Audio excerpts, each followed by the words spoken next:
जी रहे हैं, ये रैप्चर के करीब आ गए हैं हम लोग। प्रभु का आना बहुत निकट है, क्योंकि जिस तरीके से भविष्यवाणियां हो रही पूरी, उससे हमें ये जान पड़ता है कि प्रभु बहुत जल्द आने वाला है। So the process of rapture, rapture की जो प्रोसेस है वो क्या है? क्या चर्च ज्वाइन करने से आप रैप्चर में जाओगे? क्या किसी कन्वेंशन अटेंड करने से आप रैप्चर में जाओगे? या आप सोचते कि मैंने बपतिस्मा ले लिया, मैं रैप्चर में जाऊंगा? या आपने अन्य भाषा में बोल दिया, आप रैप्चर में जाएंगे? रैप्चर में जाने का प्रोसेस क्या है? मैं आज और कल दोनों दिन रैप्चर के ऊपर बात करूंगा। एक महत्वपूर्ण संदेश है ये। अगर आपने सारा संसार पा लिया और आप रैप्चर में नहीं गए, तो आपके जैसे दुर्भाग्य मनुष्य कोई नहीं होगा।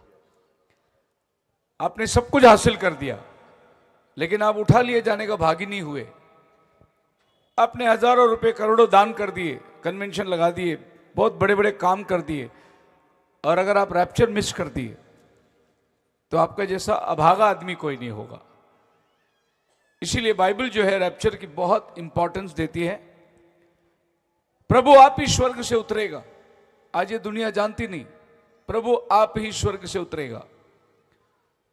अभी हम कमरे में बैठे थे, भाई पदम भी वहां थे, हम बातचीत यही हो रही थी, ये दुनिया में पद मिले ना मिले, लेकिन जिस राज्य में हम जा रहे हैं वो तो हमेशा का राज्य है, सनातन राज्य है।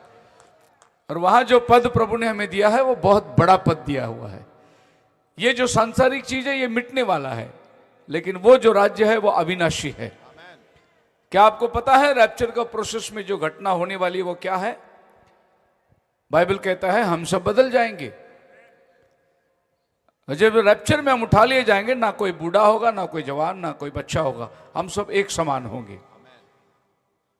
काल्पनिक नहीं कर सकते कि रैप्चर ऐसा कैसा है, और बहुत लोग रैप्चर को मानते भी नहीं।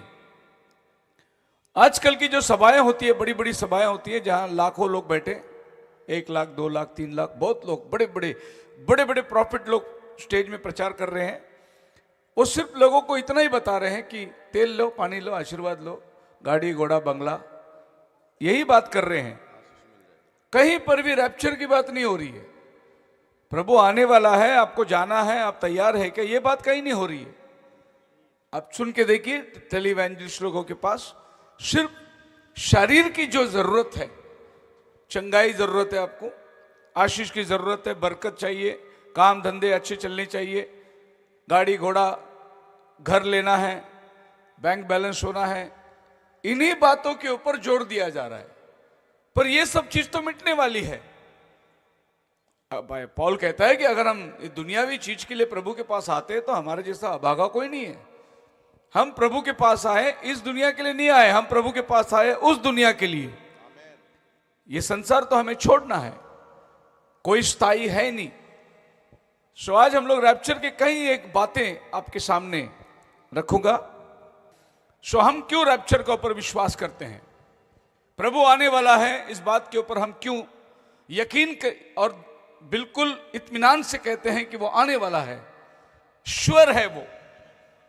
आप मुझे बोलेंगे कब आएंगे?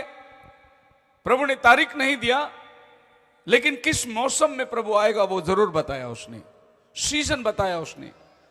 प्रभु ने बोला तारीख वो मेरे हाथ में नहीं है, लेकिन वो आने का जो समय होगा वो क्या होगा, वो मौसम क्या होगा, प्रभु ने बताया। उस समय के वातावरण क्या होगी, प्रभु ने बताया। इब्रानी की 9 अध्याय उसका 28 वचन में ऐसा लिखा है, अगर यीशु क्रूस पर मारा गया और उसने अपनी कीमत चुकाई, पापियों के लिए वो बलिदान हुआ, खून देकर तुम खरीदे हुए हैं। अगर उसने आपके लिए खून दिया, आपको खरीदा, तो फिर वो लेने भी आएगा ना। आमीन। आपको यूं थोड़ी छोड़ने वाला है। फिर उसने खून क्यों दिया? फिर इतना तकलीफ उसने उठाया क्यों? क्यों आसमान छोड़कर जमीन में आया? वो ये जिंदगी जो 33.5 साल की धरती में बिताया, कितनी तकलीफ और मुसीबत का जीवन उसने झेला। जो मौत उसने ग्रहण किया, वो मौत शायद ही किसी को मिलेगा। इतना कठिन मौत को उसने अपनाया।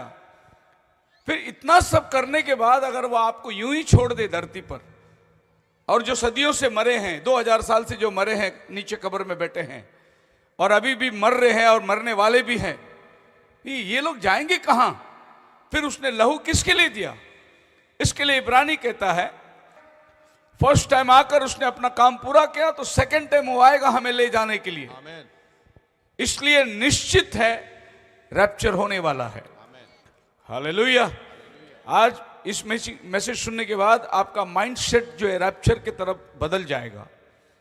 अविश्वासी होंगे, चर्च में जाने वाले होंगे, बाइबल पढ़ने वाले होंगे, प्रार्थना करने वाले होंगे, लेकिन आज का संदेश आपको सोचने के लिए मजबूर करेगा। और कल भी मैं रैप्चर के ऊपर ही बात करने वाला हूं। एक दिन ऐसा होने वाला है, वो दिन मैंने कहता, लेकिन एक बहुत जल्द प्रभु यीशु मसीह बादलों पर आएगा और जो उसे देखेंगे, जो उसकी वाणी सुनेंगे, मुर्दों में से जिंदा हो जाएंगे और हम जीवित है बदल जाएंगे, बादलों पर उठा लिए जाएंगे। हालेलुया। अगले दिन न्यूज़पेपर में छप जाएगा, यीशु आया था, हजारों लोग गायब हो गए, हजारों लोग गायब हो गए। न्यूज़ टीवी में आ जाएगी, हर चैनल यही चलाएगा, हर चैनल में जिधर भी चैनल दबाओ यही बोलेगा हजारों लोग, लाखों लोग गायब हो गए, अमेरिका से, लंदन से, इंडिया से लाखों लोग गायब हो गए। एक दिन ये न्यूज़पेपर छपने वाली है। बोलो हालेलुया। पर मैं न्यूज़पेपर पढ़ने वाला नहीं हूं, वो जो छूटेंगे वो पढ़ेंगे। मैं तो जाने वाला हूं। सो आप न्यूज़पेपर पढ़ने के लिए मत बैठना नीचे, न्यूज़ जरूर छपने वाली है। अब न्यूज़ क्या है?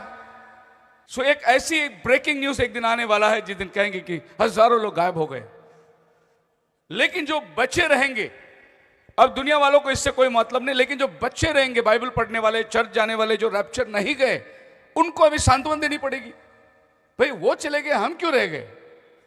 सो वो सब अपने पादरी साहब के पास जाएंगे। हम तो हर संडे चर्च को आते थे, दान अर्पण देते थे, अभी पेपर में तो आया बहुत लोग गायब हो गए, मतलब रैप्चर हुआ, पर हम नहीं गए। अब उनके पास जवाब भी तो होना चाहिए कि भाई क्यों नहीं गए। तो फिर वो बोलेंगे आ जाओ आ जाओ आ जाओ, सबको कब्रिस्तान लेके जाएंगे और कब्र दिखाएंगे, बोलेंगे देखो सब कब्र तो बंद ही है ना, किधर गए वो लोग? वो खुलना तो चाहिए ना कब्र। फिर साइंटिस्ट भी आश्वासन देगा। क्या आश्वासन देगा? हम अभी रॉकेट भेजेंगे ऊपर और उनको तलाश करेंगे किधर है वो, यहां से ले जाकर कहीं और छोड़ दिया होगा कोई। जैसे एलिया के बारे में कहा गया था, वो लोगों ने जाकर बोला कि हम अभी एलिया को ढूंढेंगे पहाड़ के वहां जाकर, शायद यहां से उठा के कहीं और उतार दिया होगा। ये बाइबल की बात है जो मैं कह रहा हूं। तो लोग झूठा आश्वासन देंगे लोगों को कि ऐसा कुछ नहीं हुआ है, लेकिन जो होना था वो हो गया। और ये होने का जो टाइम है, पलक मारते ही, पिछली तुरी फूकते ही होगा, हम सब बदल जाएंगे। ये जो बदलने का जो प्रोसेस है, ये बहुत लंबा प्रोसेस नहीं है। ये बदलने का प्रोसेस है क्षण भर में। और अगर रफ्तार की कोई चीज ले ली, स्पीड की कोई कैलकुलेशन करी, तो 86 लाख किलोमीटर पर सेकंड लाइट ट्रैवल करता है। कितने? 86 लाख किलोमीटर लाइट पर सेकंड ट्रैवल करते हैं। जैसे मेरे हाथ में टॉर्च है, मैंने लाइट मार दिया, स्पीकर के ऊपर लाइट आया, तो इसकी जो स्पीड है एक सेकंड में 86 लाख किलोमीटर ट्रैवल करती है। इससे भी स्पीड रैप्चर होगा। कैसे? इससे स्पीड। अभी ये जो मैं बटन दबा रहा हूं, आपको लाइट वहां दिखाई दे रही है, उतने ही आंखें हमारे पलक मारती है। हमें खुद को नहीं मालूम हमारे आंखें पलक कब मार लेती है। आप आंखें बंद करिए, आपको कुछ नहीं दिखेगा, लेकिन क्या बिना आंखें बंद करे आप बैठ सकते हैं? नहीं, आपके पलकें तो चल रही है, आप पलक मार रहे हैं, लेकिन आपको पता है कि आपने पलक मारा और कुछ चीज अंधकार हुआ? नहीं, जो दिखाई दे रहा है वैसे दिखाई दे रहा है, लेकिन पलकें सबकी चल रही है। कितना स्पीड चल रहा है, इतना ही स्पीड रैप्चर होने वाला है। बोलो हालेलुया। सो पौलुस को और कुछ वर्णन मिला ही नहीं रैप्चर का स्पीड बताने के लिए। उसने बोला भाई जितना आपका पलक मारती है ना, उतना ही जल्दी हम भी बदलने वाले हैं। अब ये बात अलग है कि लोग बोले हमको पंख मिलेगा, मुड़ के ऊपर जाएंगे। ऐसा मत सोचो, हम उड़ के नहीं जा सकते, क्योंकि नबी बता रहा है 20वीं सदी का कि अगर एक देवदूत को स्वर्ग से निकलकर धरती पे आना होगा, तो अगर वो लाइट की स्पीड में आएगा तो भी उसको हजारों साल लगेंगे धरती में आने के लिए। तो अगर हम उड़ के जाएंगे तो हमको हजारों साल लगेगा स्वर्ग पहुंचने के लिए। हम क्षण भर में यहां से नाहिसा होकर अपने आप को हम स्वर्ग में पाएंगे। एक क्षण में यह काम होने वाला है। हालेलुया।